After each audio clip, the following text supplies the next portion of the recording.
네, 우리 바라본 교회는 지난 1일부터 3월까지 3개월 동안 내 백성이 되리라 시즌을 진행했는데요. 3주 전에 이 시즌이 끝이 났습니다. 오늘은 그 시즌의 에필로그 이렇게 생각하시면 되겠습니다.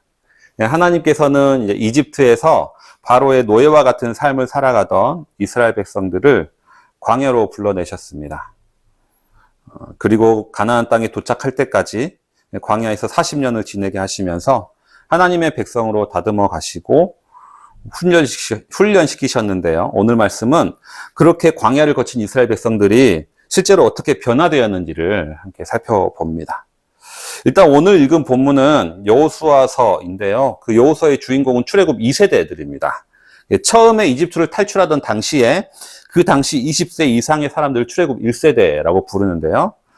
그 출애굽 1세대들은 광야에서 40년을 지내면서 이제 다들 숨을 거뒀습니다. 그리고 이제 약속의 땅인 가나안 땅에 들어간 이들은 바로 이들의 자녀들인 출애굽 2세대들입니다. 그리고 출애굽 2세대들을 이끌고 가나안 땅으로 들어갈 지도자는 모세의 후계자인 여호수아입니다. 그런데 이 여호수아가 두려워 떨고 있었습니다. 이 여호수아에겐 가나안 땅을 정복해야 된다는 미션이 주어졌고요. 그리고 그들과 함께하는 백성들은 훈련된 군사가 아니었죠. 오합지졸이었습니다. 오늘 읽은 본문의 6절에서 9절까지 보면 하나님은 여호수아에게 계속해서 하시는 말씀이 굳세고 용감해라, 두려워하지 말아라, 낙담하지 말아라, 이렇게 얘기를 하고 있습니다. 하나님이 이렇게 계속해서 말씀하신다는 이유는 뭘까요? 여호수아가 그만큼 떨고 있기 때문입니다. 그만큼 여호수아가 두려워하고 있기 때문인 거죠. 이 여호수아를 용기를 북돋아주고 격려하고 하는 사람은 여호와 하나님만이 있는 것이 아니었습니다. 또 16절, 18절을 우리가 함께 읽었는데 이스라엘 백성들도 여호수아를 찾아와서 이렇게 말합니다. 우리는 모세에게 복종하였던 것 같이 당신께도 복종하겠습니다. 그러니까 여호수아 어른께서도 오직 굳세고 용감하시길 바랍니다. 이렇게 이야기를 하고 있습니다. 여호수아를 어른이라고 하는 이유는 출애굽 1세대들에게 유일하게 살아남은 2명 중에 1명이기 때문에 나이대가 확실히 있는 거죠.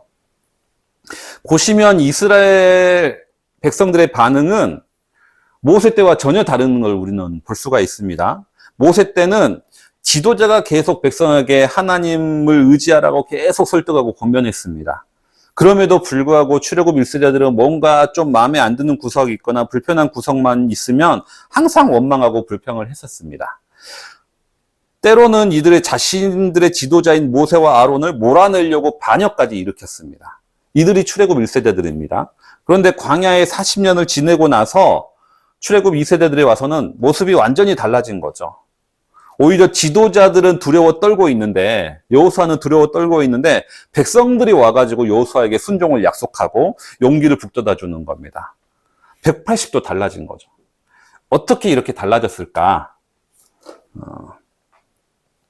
출애굽 1세대들하고 출애굽 2세대들을 한번 비교를 해보면 먼저 지도자에 대해서 얘기를 해볼까요? 출애굽 1세대들의 지도자는 모세인데 이 모세는 보통 사람이 아닙니다. 어떻게 보면 하나님과 백성들 사이에 존재하는 사람입니다. 백성들을 모세를 통해야만 하나님의 말씀을 들을 수가 있었습니다. 시내 산에서 모세가 기도하고 내려왔을 때는 얼굴에 광채가 나가지고 온 백성이 두려워했습니다. 인간적으로 평가하더라도 모세는 이집트의 왕자 출신이고요. 모세가 이집트 왕족 출신이었기 때문에 왕실에서 받은 교육은 모세의 교양과 학문은 다른 이들보다 월등했을 겁니다. 비교가 안 되는 거죠. 이런 지도자였습니다. 그런데 여호수아는 어떻습니까? 모세에 비하면 진짜 보잘것없는 사람입니다. 모세의 시종, 수종자, 쉽게 말하면 모세 심부름꾼 출신이거든요. 다른 이스라엘 백성들과 출신이 별반 다르지가 않는 겁니다. 지도자로서 권위나 역량에 있어서 모세와 여호수아는 차이가 날 수밖에 없는 거죠. 지도자는 이렇게 다른데 그럼 출애굽 1세대들과 출애굽 2세대들의 경험도 한번 비교해 보겠습니다. 출애굽 1세대들은 홍해를 건너는 이적을 경험했습니다. 홍해의 경험은 이스라엘 역사에서 가장 놀랍고 웅장했기 때문에 이후에 계속해서 자녀들에게도 교육되고 시편의 주제가 되는 경험입니다. 하지만 이에 비해 출애굽 2세대들은 요단강을 건넙니다. 물론 요단강 물이 멈춘 것도 놀라긴 하지만 홍해하고 이게 비할 것은 아닌 거죠. 출애굽 1세대들은 이집트를 떠날 당시 이집트의 우상들이 모조리 심판받는 10개의 재앙을 경험을 했습니다. 그 심판 가운데서도 하나님은 이스라엘 백성들만 따로 보호하시는 경험을 하기도 했던 거죠. 하지만 출애굽 2세대들은 이런 이야기들을 귀로만 들으면서 자라온 세대들입니다. 출애굽 1세대들은 만나와 메추라기를 먹으면서 광야의 생활을 했습니다. 아무런 수고도 없이 그저 하나님이 주시는 하늘의 양식으로 날마다 풍족하게 먹었습니다. 하지만 출애굽 2세대들은 가나안 땅에 도착하자마자 만나가 그치고 그 땅의 토산을 먹기 시작했습니다. 반석에서 물이 나오는 기적은 경험도 못했던 거죠. 그럼 지도자만 하더라도, 아니면 하나님에 대한 특별한 경험만 하더라도 당연히 출애굽 1세대들이 신앙이 더 좋아야 됩니다. 당연히 그들이 모세와 하나님 뜻에 순종적이어야 할 것 같습니다. 하지만 실제 모습은 전혀 반대인 거죠. 오히려 출애굽 1세대들은 불평과 원망만 가득 찼고, 반대로 출애굽 2세대들은 앞으로 가나안 정복 전쟁을 앞두고 있음에도 불구하고 자신들의 지도자를 순종하고 하나님을 신뢰하는 모습을 보이고 있는 겁니다. 어떻게 이럴 수가 있을까? 어떻게 이럴 수가 있을까?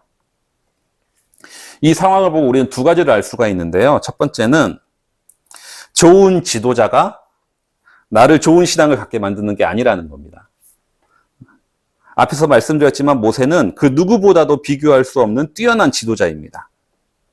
이스라엘 백성들은 모세의 존재가 바로 하나님의 임재라고 느꼈습니다. 그만큼 모세가 가지고 있는 카리스마는 압도적이었거든요.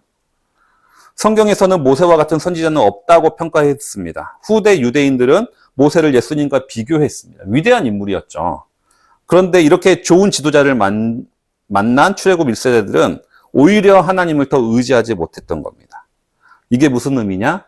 좋은 지도자가 바른 길을 인도하고 제시할 수는 있겠지만 그렇다고 좋은 지도자를 가졌다는 것 자체가 나를 더 나은 사람으로 만들어주지는 않는다라는 겁니다. 현재 한국교회에 많은 문제점을 지적받고 있는데 그 원인 중에 하나는 일반 교인들이 목회자 의존도가 너무 높다는 것에 있습니다.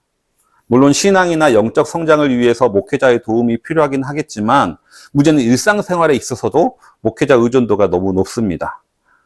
집안에 대소사가 있을 때 목사를 초청하는 것은 한국교회에서는 흔한 일이고요. 심한 경우는 결혼 대상자도 부모보다 목사에게 먼저 허락을 받거나 직장을 선택하는 것도 목사의 허락을 우선으로 여기기도 합니다. 제 친구 목사님의 경험은 어떤 교인이 운전을 하다가 가벼운 접촉사고가 났는데 보험사보다 자기한테 먼저 전화를 해서 기도를 먼저 받고 그 다음에 어떻게 해야 되냐 물어보고 그러고 나서 사고 수습을 했다고 합니다. 제가 대학부 사역을 할 때는 고3 학부모들이 저에게 찾아와가지고 자기 아들 어느 대학을 다녀야 되느냐를 저하고 상담을 하기도 했습니다. 그만큼 목회자 의존도가 높은 거죠. 왜 한국교회 성도들은 이렇게 목회자 의존적이 되었을까? 기본적으로 목사가 교인들을 그렇게 교육했기 때문입니다. 왜냐하면 자신들의 목회적 성공을 위해서 그런 겁니다. 그들은 교인들이 목사를, 그러니까 자신을 의존적으로 만드는 것이 잘하는 목회라고 생각을 합니다. 그러다 보니까 목사가 실언을 하고 잘못을 하고 심지어 범죄를 저지른다 하더라도 그 목사를 떠나지를 못하는 겁니다. 우리 목사님 하면 무조건 맞는다라고 생각하는 거죠. 목사에 의해서 정서적으로 지배를 당하게 됩니다. 그러다 보니 그루밍 성폭력 소식도 끊어지지 않습니다. 최근에 경기도 화성의 한 교회에서도 그런 일이 또 일어났다고 합니다. 좋은 지도자라는 것은 하나님을 의지하도록 만드는 지도자입니다. 자기 자신을 의지하도록 만드는 이는 좋은 지도자가 아닙니다. 이는 목사뿐만이 아니라 교사나 상담가나 아니면 개인적인 멘토에 이르기까지 리더의 입장에 있는 모든 이에게 적용되는 말입니다. 지도자가 하나님을 의지하도록 하는 것이 아니라 자기 자신을 의지하도록 조장하는 것은 죄입니다. 이스라엘은 지도자 의존성이 가장 심한 민족 중에 하나일 겁니다. 그들은 가나안 땅에 나라를 세운 후에 블레셋이라는 민족의 침략이 계속되자 하나님이 원치 않았음에도 불구하고 왕을 세워달라고 요구했습니다. 후에 나라가 바벨론에 의해 망한 이후에 그들은 계속해서 모세와 같은 새로운 지도자를 기다렸습니다. 바벨론과 페르시아와 로마의 지배를 계속해서 받을 때마다 자신들을 구원해 줄 메시아를 끊임없이 기다렸습니다. 이렇게 기다렸던 구원자, 이렇게 한 사람만 기다려왔던 이스라엘 백성에게 참 구원자이신 예수님이 오셔서 뭐라고 말씀하시느냐? 너희가 세상의 빛이다. 너희가 세상의 소금이다. 이렇게 말씀하시는 겁니다. 의존적으로 살지 말라는 거죠. 다시 오늘 말씀으로 돌아가 보면 출애굽 2세대들의 지도자인 여호수아는 오히려 두려워 떨고 있습니다. 근데 이스라엘 백성들은 뭐라고 합니까? 두려워하지 마십시오. 우리가 당신을 따를 것입니다. 이렇게 얘기합니다. 이전 모세가 지도했던 출애굽 1세대들에겐 있을 수가 없는 일인 거죠. 좋은 지도자가 백성을 훌륭하게 해주는 것이 아니라 훌륭한 백성이 지도자를 좋은 지도자로 만든다는 겁니다. 또 한 가지 우리가 알 수 있는 것은 뭐냐? 기적과 신앙의 경험들이 나에게 좋은 신앙을 갖게 해주는 것은 아니다라는 겁니다. 출애굽 1세대들은 그들의 자녀들이 경험하지 못한 신령한 경험들을 많이 했습니다. 홍해가 갈라지고 만나를 먹고 반석에서 물이 솟아나왔습니다. 하지만 이런 경험에도 불구하고 그들은 전혀 하나님을 의지하지 못했던 거죠. 신약의 요한복음에는 예수님이 행하신 많은 이적 중에 딱 7가지를 기록했습니다. 물을 포도주로 만드신 사건부터 해서 오병이어 사건, 38년 된 병자를 고치신 이적 등 마지막에 죽은 나사로를 살리신 사건까지 이 7개의 이적이 요한복음 1장부터 11장 사이에 다 기록되어 있습니다. 그런데 요한복음 기자는 이 12장에서 예수님의 공생애를 마무리하면서 어떻게 적고 있느냐? 12장 37절에 보면 예수께서 그렇게 많은 표징을 그들 앞에 행하셨으나 그들은 예수님을 믿지 않았다. 이렇게 기록하고 있습니다. 백성들 앞에서 많은 표적과 이적을 예수님을 행하셨습니다. 그런데 그럼에도 불구하고 이게 믿음으로 이어지지가 않는 겁니다. 예수님은 공생의 중간중간 그렇기 때문에 병자를 고치면서 뭐라고 하시냐면 오히려 내가 고쳐줬다는 걸 말하지 말라라고 얘기까지 하십니다. 왜 그러냐면 이적과 기적의 경험들이 오히려 복음 증거에 방해가 되고 복음을 오해하게 만드는 경우가 더 많더라는 겁니다. 하나님만이 주실 수 있는 특별한 경험, 이적과 기적과 같은 경험이 우리에게 필요한 순간이 있습니다. 하나님과 관계가 멀어졌을 때 아니면 하나님과의 존재 자체가 의심이 갈 때 특별한 체험을 통해서 그 관계가 회복되는 경우도 드물지만 있기는 합니다. 없지는 않습니다. 하지만 이런 특별한 경험이 우리의 신앙생활의 기초가 될 수는 없다라는 겁니다. 이것은 연애할 때 진실한 대화와 친밀함이 아니라 이벤트로만 관계를 이어가는 것과 똑같은 겁니다. 이렇게 되면 관계가 깊어지기보다는 이벤트 중독될 가능성이 더 커지는 거죠. 하나님과의 관계는 나의 영적인 성장은 초자연적인 특별한 경험과 체험으로 이루어지는 것이 아닙니다. 그렇다면 무엇이 우리를 성장시키느냐? 무엇이 출애굽 2세대를 이렇게 변화시켰을까? 그것은 광야에서 40년 동안 하루하루 반복되는 일상이었습니다. 그 일상의 훈련들이 바로 이들의 신앙을 성장시킨 겁니다. 우리는 이제 공부 같은 건 열심히 해야 된다라고 생각을 하잖아요. 악기를 익히거나 운동의 능력을 키울 때도 연습과 훈련을 열심히 하는 것이 중요하다는 걸 압니다. 이런 것들은 열심히 훈련해야 된다고 생각하지만 또 우리는 훈련 안 해도 저절로 될 거라고 생각하는 것들이 있습니다. 누군가를 사랑하는 것이 훈련도 안 되고 될 거라고 생각을 합니다. 하지만 에릭 프롬은 사랑이란 기술과 노력이 필요하다고 얘기를 했습니다. 좋은 부모가 되는 법도 훈련 안 해도 된다고 생각하지만 배워야 하는 것들이 많이 있는 것 같습니다. 그런데 영적 성장에 대해서도 우리는 전자가 아니라 후자와 같이 생각할 때가 있다라는 겁니다. 영적 성장이라는 것은 훈련과 연습과 왠지 상관이 없다라고 생각을 할 때가 있습니다. 뭔가 초자연적인 하나님 경험을 통해서 뭔가 하나님이 나한테 빡 임재해가지고 막 입에서 방언이 터져나오고 이런 식으로 영적 성장이 이루어질 거라고 생각할 때가 많이 있습니다. 하지만 그렇지가 않는 거죠. 성경에 보면 사도 바울은 우리에게 경건함에 이르도록 훈련하라 라고 권면하고 있습니다. 프란시스 셰퍼라는 신학자는 영적인 성장에 대한 방법을 질문하는 학생에게 이렇게 편지했습니다. 많은 사람들이 영적인 삶은 일반적인 삶의 과정과 퍽 다른 방식으로 성장해야 한다는 것을 생각하는 것 같네. 하지만 전혀 그렇지 않다네. 왜냐하면 나무가 자라는 방식을 정하신 분과 우리의 영적인 삶이 자라는 방식을 정하신 분은 같은 분이기 때문일세. 나무가 자라듯이 우리의 영적인 삶도 자라야 하네. 성장이란 나무 줄기가 위로 치솟듯이 질서 있는 과정을 따라야 한다네. 이렇게 말하면서 영적 성장을 위한 4가지 요소를 가르치고 있습니다. 그 4가지 요소가 뭐냐?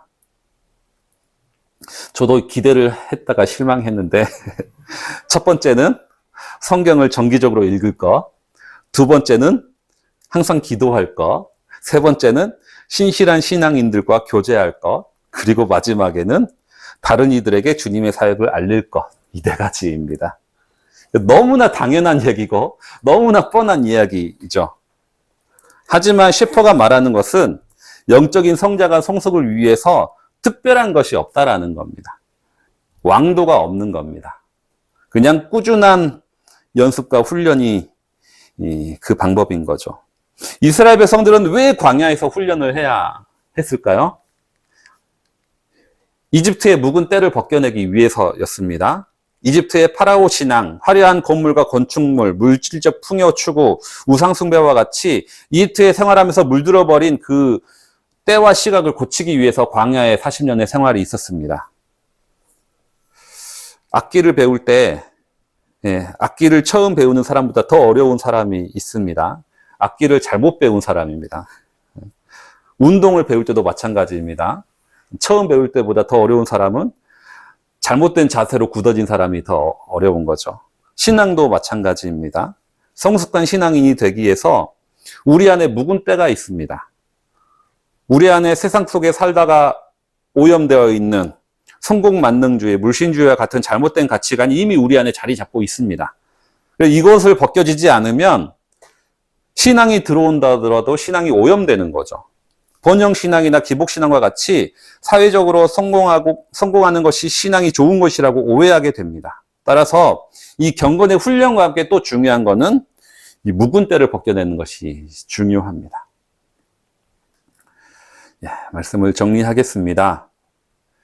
가나안 땅에 들어가서 전쟁을 앞두고 있는 출애굽 2세대들은 어떻게 자신들의 부모보다 성숙된 신앙을 가질 수 있게 되었는가? 바로 그 광야의 훈련이 있었기 때문입니다. 영적인 성장에도 훈련이 필요합니다. 그 영적의 그 훈련의 첫 번째는 이 세상의 묵은 때, 가치관들을 벗겨내는 겁니다.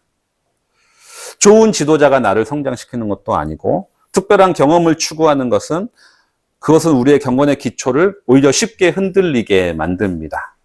말씀과 기도, 교제와 전도와 같은 평범한 매일의 경건의 훈련이 우리를 성장시킵니다. 우리의 삶 속에 이러한 영적인 훈련들을 계속하시면서 하나님이 기뻐하시는 백성으로 성장해 가시는 모든 성도님들 되시기 바랍니다. 우리 함께 잠시 침묵하며 내일을 바라보며 기도드리겠습니다.